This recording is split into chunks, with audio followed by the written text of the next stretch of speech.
Today we got some 135i content. Finally, you can see we're gonna be switching out these taillights actually. Here is our box we got. You can see official part number.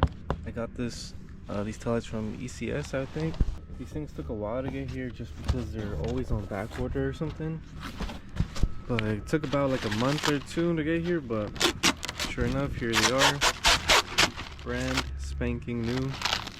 They're about like $400 even flat, and they're brand new, so I think they look real nice. Just unboxing them right now.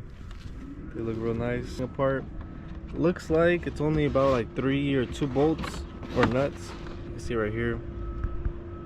There's a nut right here, nut right there, and nut right here.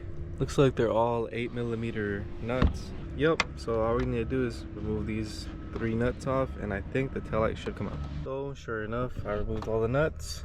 I think all I have to do is remove these cables. Obviously, one right here, snap this off, and then one more over here, which I'll figure this one out.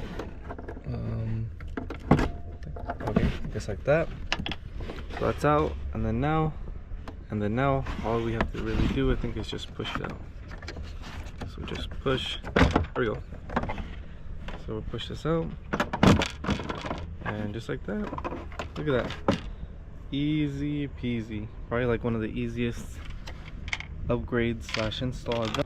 What we do now is just put this one in here, like so. Look at that. I can do it with one hand. Y'all can probably do it with both hands, but yeah, just line them up right here, the holes. How it looks right now.